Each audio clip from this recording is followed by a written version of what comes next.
আজকের এই মিষ্টিগুলো দেখে কোনো অংশ থেকে কিন্তু মনে হবে না যে এগুলো সুজির তৈরি। আবার সুজির তৈরি বলে যে কোনো রকমভাবে স্বাদে কম্প্রোমাইজ হয়েছে তা কিন্তু নয়। খেতে হয় অপূর্ব, হয়েও যায় ঝটপট। যে কোনো পুজো আচ্ছা দিনে একটু কষ্ট করে বানিয়ে রাখলে ছোটোখাটো বাচ্চা কাচ্চা আসলে তাদের হাতে দিতে কিন্তু বেশ ভালো। মিষ্টিগুলো তৈরি করে আরামসে কিন্তু আপনি 4 থেকে 5 দিন অথবা 1 সপ্তাহের মতনও ফ্রিজে এটাকে স্টোর করে রাখতে পারেন, কোনো সমস্যা হবে না। প্রথমেই মিষ্টিগুলো তৈরির জন্য একটা থালার মধ্যে একটু ঘি মাখিয়ে রাখছি, আর এর ওপর দিয়ে বেশ কয়েকটা কাজু কিশমিশ একটু ওপর দিয়ে ছড়িয়ে দেবো, তাতে মিষ্টিগুলো দেখতে ভালো লাগবে। এবার এই থালাটাকে একটু সাইডে রেখে দিচ্ছি। এবার মিষ্টি তৈরির জন্য একটা প্যানের মধ্যে 2 চামচ মতন ঘি নিয়ে নিয়েছি। ঘিটা গরম হয়ে আসলে এর মধ্যে দিয়ে দেবো 2 চামচ মতন বেসন।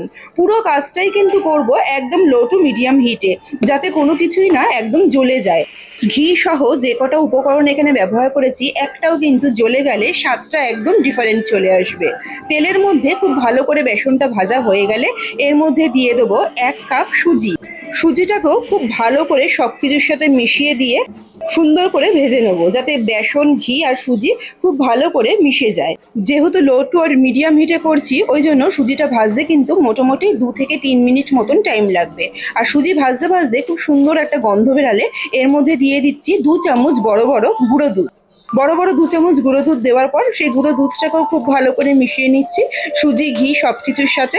এরপর এর মধ্যে দিয়ে দেবো 1 কাপ সুজি নিয়েছিলাম, 1 কাপ দিয়ে দেবো এখানে গ্রেট করে রাখা ছানা। এখানে ছানার যে পনিরটা আছে ওটাকে আমি একটুখানি গ্রেট করে নিয়েছি। আর ঠিক 1 কাপ পরিমাণ সুজি দিয়েছি, সেই সাথে 1 কাপ পরিমাণ এখানে ছানার পনিরটা আমি ব্যবহার করেছি। সব কিছু উপকরণকে খুব সুন্দর করে মিশিয়ে নিয়ে এই প্যানটাকে আমি একটু সাইডে করে রাখছি। এবার অন্য একটা প্যানের মধ্যে যেই কাপ মেপে সুজি নিয়েছিলাম সেই কাপেরই 1 কাপ চিনি আর 1 কাপ জল দিয়ে দিলাম। দিয়ে দেবো 2টো এলাচ একটু ভেঙে। খুব সুন্দর করে যখন নাকি চিনিটা পুরো গলে আসবে, কোনো তারের কিন্তু দরকার নেই এখানে, জাস্ট চিনিটা ফুটে আসলেই, শিরাটা ফুটে আসলেই যে মিশ্রণটা তৈরি করে রেখেছিলাম তার মধ্যে আস্তে আস্তে কিন্তু এই শিরাটাকে দিয়ে দেবো। মিশ্রণটাও গরম আছে, আবার চিনির শিরাটাও গরম, ওই জন্য একটু সাবধানে কাজটা করতে হবে। আর সমস্ত শিরাটা এর মধ্যে দিয়ে খুব ভালো করে নেড়েচেড়ে মিশিয়ে নিতে হবে, যাতে এর মধ্যে কোনো রকমভাবে দলা না থাকে। আর পুরো মিশ্রণটা কিন্তু খুব সুন্দর করে ভাজা হলে খুব সহজেই এটা মিশে যাবে। আর যেহেতু সুজি আছে, জলটা খুব তাড়াতাড়ি টেনে নিয়ে মোটামুটি 2 থেকে 3 মিনিটের মধ্যেই কিন্তু মিশ্রণটা একদম রেডি হয়ে যাবে। মিশ্রণটা রেডি হয়েছে কিনা সেটা বোঝার সব থেকে সহজ উপায় হলো এই মিশ্রণটা পুরো প্যান থেকে কিন্তু ছেড়ে বেরিয়ে চলে আসবে, তখনই বুঝে নিতে হবে যে মিশ্রণটা কিন্তু একদম রেডি।